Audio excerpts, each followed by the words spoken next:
आपण ऐकत आहात जगद्गुरु तत्वदर्शी संत रामपालजी महाराज यांच्याद्वारे लिखित पुस्तक हिंदू साहेबांना नाही समजले गीता वेद पुराण. विषय हंसादेश पंथवाल्यांची गीता अनुवादात चूक.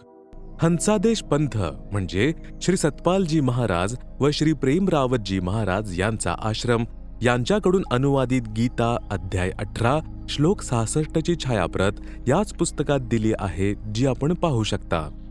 विशेष उपरोक्त प्रमाणांवरून स्पष्ट आहे की माझ्या म्हणजे लेखकाच्या शिवाय कोणालाही गीतेचे ज्ञान नाही. सर्वांनी शब्दांच्या अर्थांचे अनर्थ करून ज्ञानाला अज्ञान बनवून जनतेला भ्रमित करून ठेवले आहे. उपरोक्त श्लोकांमध्ये प्रमाणित झाले की गीता ज्ञान देणाऱ्याहून अन्य परमेश्वर आहे, जो सृष्टीचा उत्पत्तीकर्ता व पालनपोषण करता परम शांती प्रदान करणारा आहे. त्यांच्याच शरणात जाण्यास सांगत आहे.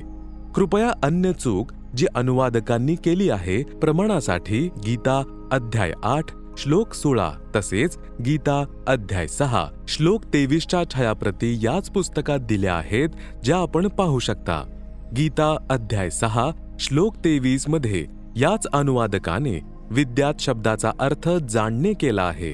जर गीता अध्याय 8 श्लोक 16 मधील विद्यतेचा अर्थ जाणणे असा केला तर सरलार्थ योग्य होतो. गीता अध्याय 15 श्लोक 17 मध्ये त्याच परमक्षर ब्रह्म यांचे वर्णन आहे. गीता ज्ञानदात्याने म्हटले आहे, उत्तमः पुरुषः तु अन्यः म्हणजे पुरुषोत्तम म्हणजे सर्वश्रेष्ठ परमात्मा तर माझ्याहून अन्यच आहेत. यः म्हणजे जे, परमात्मा इति उदाहृतः म्हणजे परमात्मा या प्रकारे सांगितले गेले आहेत की यः म्हणजे जो, लोकोत्रयम म्हणजे तीनही लोकांमध्ये, आविष्य म्हणजे प्रवेश करून, बिभर्ती म्हणजे सर्वांचे पालन पोषण करतात तसेच, अव्ययः म्हणजे अविनाशी, ईश्वरः म्हणजे परमेश्वर आहेत.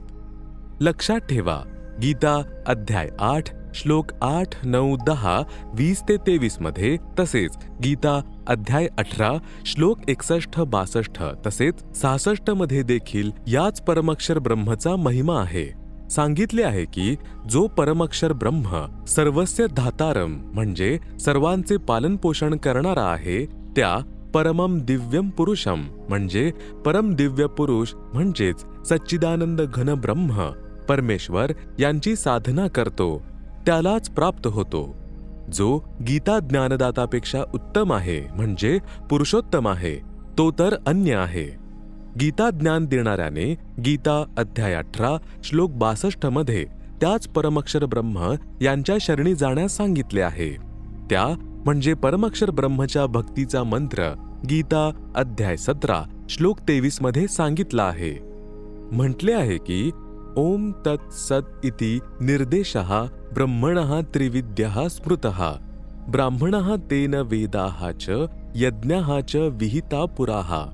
अर्थात ब्रह्मणः म्हणजे सच्चिदानंद घन ब्रह्म म्हणजे परमक्षर ब्रह्म यांच्या भक्तीचा ओम तत् सत् हा मंत्र आहे. याचे 3 विधींनुसार स्मरण सांगितले आहे.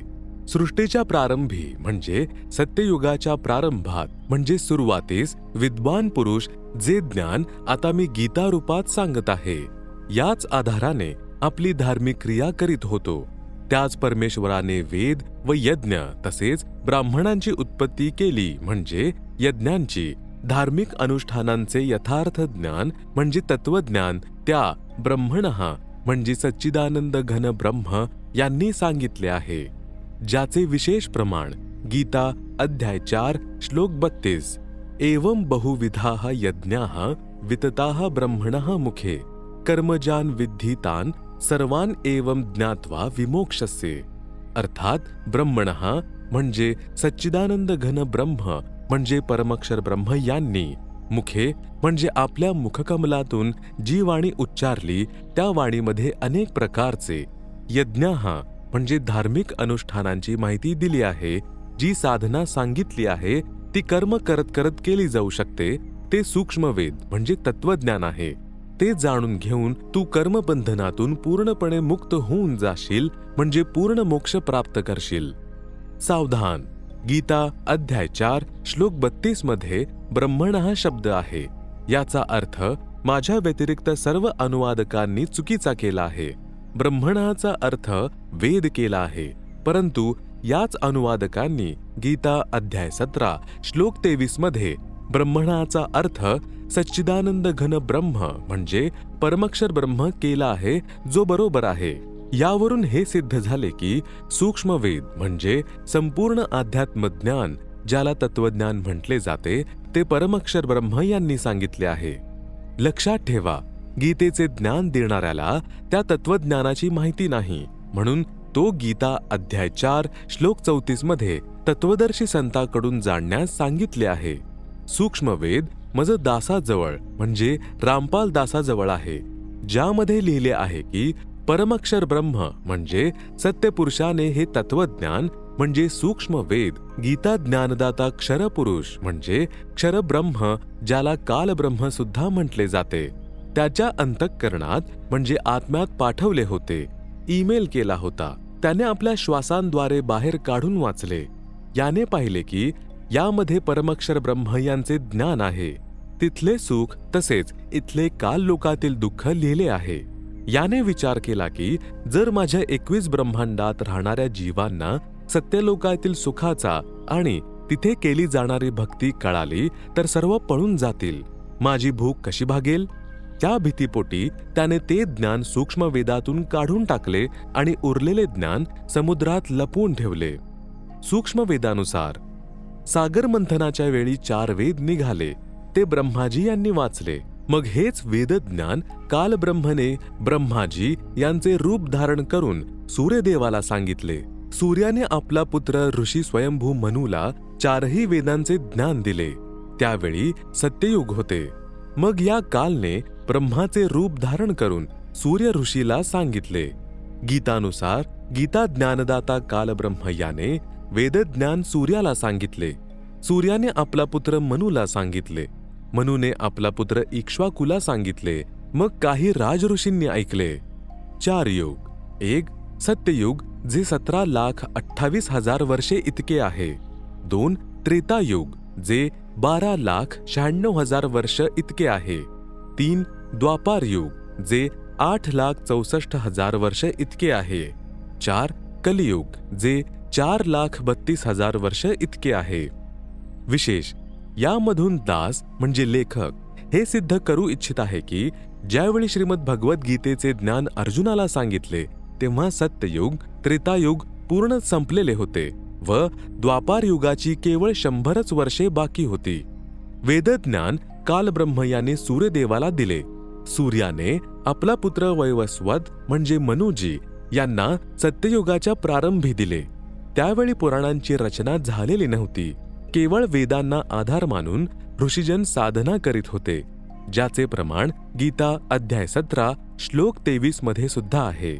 म्हटले आहे की सच्चिदानंद घन ब्रह्म यांचे स्मरण करण्याचा ओम तत् सत 3 मंत्रांचा जप आहे, जो 3 प्रकारे केला जातो. सृष्टीच्या प्रारंभी ब्राह्मण म्हणजे भक्तजन हेच ज्ञान अनुसरून यज्ञ आदी अनुष्ठान करीत होते. कृपया लक्ष द्या. गीतेचे ज्ञान वेदज्ञानातून सत्ययुगाच्या सुरुवातीला ब्रह्मा व मनूला प्राप्त झाले होते.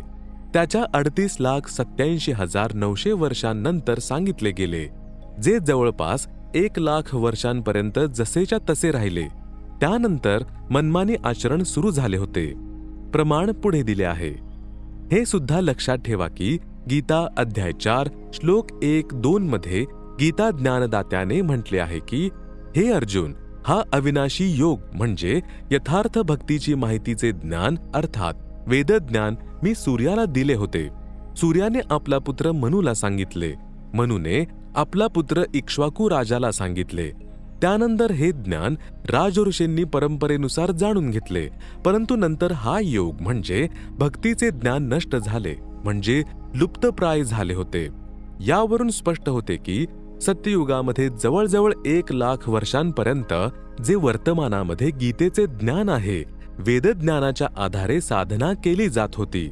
त्यानंतर मनमानी आचरण सुरू झाले होते. कारण की राजा इक्ष्वाकूचा पंतू नाभिराज होता, जो अयोध्येचा राजा होता व अंतिम कुलवंत म्हणजे कुळाच्या मर्यादांचे पालन करणारा अर्थात वेदज्ञानानुसार साधक होता. त्यानंतर नाभिराज याचा पुत्र राजा ऋषभदेव झाला, जो जैन धर्माचा प्रथम तीर्थंकर झाला, ज्याने शास्त्रविधींचा त्याग करून मनमाने आचरण करीत साधना केली. प्रश्न 6. पुराण कसे बनले? उत्तर: कृपया लक्ष द्या. हे वेदज्ञान म्हणजे जे गीतेमध्ये सांगितले गेले आहे. सत्ययुगाच्या प्रारंभी म्हणजे साधारणतः 1,00,000 वर्षे सत्ययुग पूर्ण झाल्यानंतरच समाप्त झाले होते. प्रमाण: जैन संस्कृती कोश नामक पुस्तक, ज्याचे लेखक आहेत प्रोफेसर भागचंद्र जैन भास्कर, संमती प्राच्य शोध संस्थान नागपूर, कला व धर्म शोध संस्थान वाराणसी. प्रकाशक डॉक्टर प्रेम प्रकाश द्विवेदी. डॉक्टर भागचंद्र जैन भास्करच्या पान नंबर 176 वर लिहिले आहे की इक्ष्वाकू यांच्या वंशात राजा नाभिराज झाले. त्यांचे पुत्र ऋषभदेवजी झाले, जे अयोध्येचे राजा होते. ऋषभदेव राज्य त्यागून 1 वर्षापर्यंत निराहार राहिले, अर्थात काही खाल्ले नाही. नंतर जंगलात निघून गेले. 1000 वर्षांपर्यंत कठोर तप केले, जे जैन धर्माचे प्रथम तीर्थंकर झाले.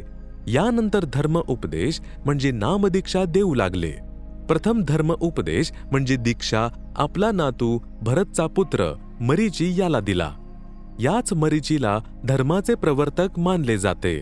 हाच आत्मा पुढे जाऊन जैन धर्माचा 24वा तीर्थंकर महावीर जैन बनला.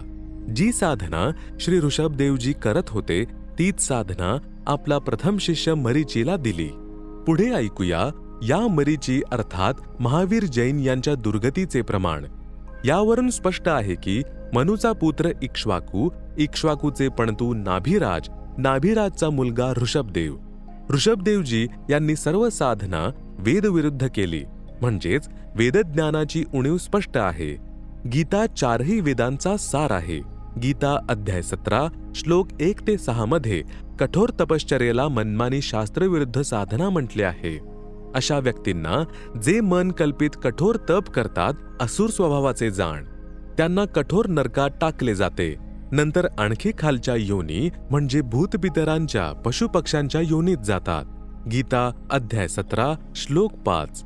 जे लोक शास्त्रविधी रहित म्हणजे केवळ मनमानी, ज्याचा वेद आणि गीताशास्त्रात उल्लेख नाही, त्या कठोर तपश्चर्या करतात, तसेच गर्व व अहंकाराने युक्त कामना, आसक्ती, बळाच्या अभिमानाने देखील युक्त आहेत. गीता अध्याय 17 श्लोक 6. शरीर रूपाने स्थित भूत समुदायाच्या शरीरात असंख्य सूक्ष्मजीव आहेत. त्या प्राण्यांना व अंतःकरणात स्थित मला त्रस्त करणारे, अर्थात अधिक कष्ट देणारे आहेत. त्या अज्ञानी लोकांना तू असुर म्हणजे राक्षस स्वभावाचे जाण. ऋषींनी मनमाने आचरण तसेच काही वेदांच्या आधारे ओमचा जप केला, तसेच हठयोग, कठोर तपश्चर्या केली, समाधी लावली. आपापल्या साधनेचा अनुभव सांगायला सुरुवात केली. शिष्य बनवू लागले.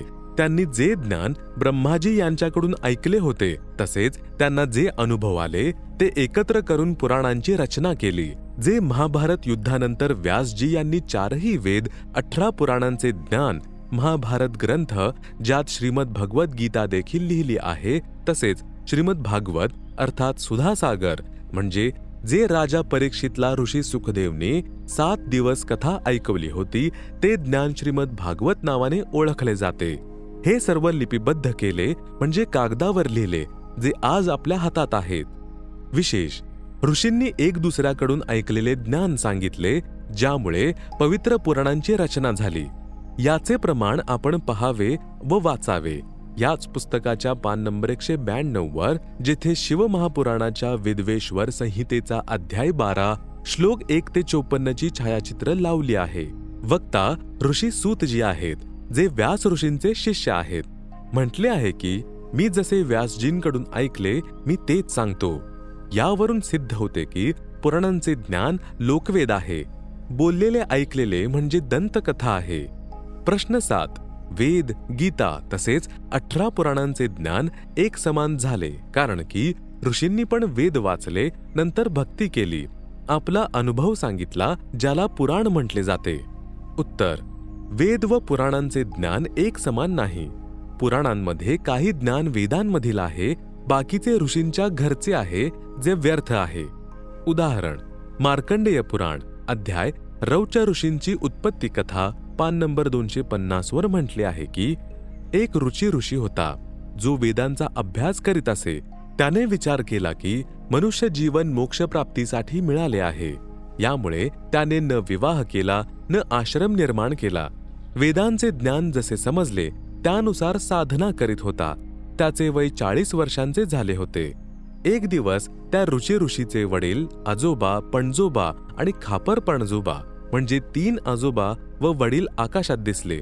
म्हणाले, मुला रुची, तू लग्न का केले नाहीस? आमचे श्राद्ध, कर्म, पिंडदान का करविले नाहीस? मुला, आम्ही पितर बनलो आहोत, आमचे कर्मकांड कर.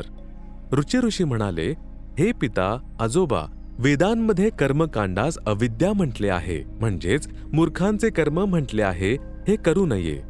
पितर म्हणाले, मुला, हे सत्य आहे की वेदांमध्ये कर्मकांडाला म्हणजे भूतपूजा, पितरपूजा, देवपूजा अविद्या म्हटले आहे. तुम्ही ज्या मार्गावर लागला आहात हा मोक्ष मार्ग आहे. मुला, आम्ही खूप दुःखी आहोत, आमचे कर्मकांड कर, लग्न करून घे. 4ही पितर ऋषी होते. त्यांनी वेदांविरुद्ध भक्ती केली, ज्या कारणाने पितर योनीत कष्ट भोगत होते. आपले जीवन नष्ट केले. आपल्या मुलाचा सुमार्ग सोडवून कुमार्गात ढकलून दिले. रुची ऋषीने विवाह केला. एक पुत्र झाला. त्याचे नाव रौच ठेवले. सार, रुची ऋषी म्हणाले की कर्मकांड म्हणजे पितरपूजा, भूतपूजा, देवपूजा हे वेदांमध्ये चुकीचे सांगितले आहे. पितर सुद्धा ऋषी होते. वेदपाठ करून ठेवले होते, वाचन करत होते. त्यांनी लगेच मान्य केले की वेदांमध्ये असेच लिहिले आहे. हे जे वेदांचे ज्ञान आहे हे वेदांमधून घेतलेले सत्य आहे, परंतु कर्मकांड ऋषींच्या घरचे आहे, नरकाचा मार्ग आहे, हे आपण करू नये.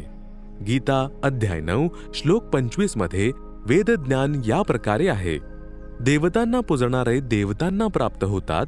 पितरांना पूजणारे म्हणजे श्राद्ध, पिंडदान इत्यादी करणारे पितरांना प्राप्त होतात, म्हणजे पितर बनतात. भूतांना पूजणारे म्हणजे 13वा दर महिन्याची क्रिया, अस्थि उचलून गंगेत प्रवाहित करणारे, श्राद्ध इत्यादी करणारे भूतांना प्राप्त होतात, म्हणजे प्रेत बनतात. माझी पूजा करणारे मलाच प्राप्त होतात. जैन संस्कृती कोश पुस्तकाच्या पान नंबर 176 वर लिहिले आहे की राजा नाभिराज शेवटचे कुलकर मर्यादावान होते. कुलकराचा अर्थ आहे जो आपल्या कुळाच्या मर्यादेनुसार धर्म करतो. नाभिराज इक्ष्वाकुवंशी होता. वेदांनुसार साधना करीत होता. तो शेवटचा होता. त्याच्यानंतर त्याचा पुत्र ऋषभदेवजी यांनी वेदांच्या विरुद्ध मनमानी आचरण सुरू केले. 1 वर्ष निराहार राहिला, तसेच 1000 वर्षे कठोर तपश्चर्या केली. यावरून सिद्ध झाले की ऋषीजन नाभिराज नंतर त्याच इक्ष्वाकु कुळात ऋषभदेव झाले, जे नाभिराजचे पुत्र होते. ते त्यावेळेपासूनच शास्त्रविधींचा त्याग करून मनमाने आचरण करू लागले होते. या पुस्तकाचे लेखक प्रोफेसर भागचंद्र जैन भास्करजी आहेत आणि प्रकाशक डॉक्टर प्रेमशंकर द्विवेदी व डॉक्टर भागचंद्र भास्कर आहेत. या पुस्तकाच्या पान नंबर 175 वरील काही भाग खालीलप्रमाणे आहे. या प्रकारे ऋषभदेव यांच्याविषयी निष्कर्ष काढू शकतो.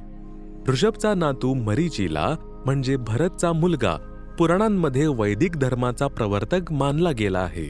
हाच मरीची जैन परंपरेत पुढे चालून महावीर वर्धमान बनला. पान नंबर 175 ते 177 वरून काही भाग जो खालीलप्रमाणे आहे.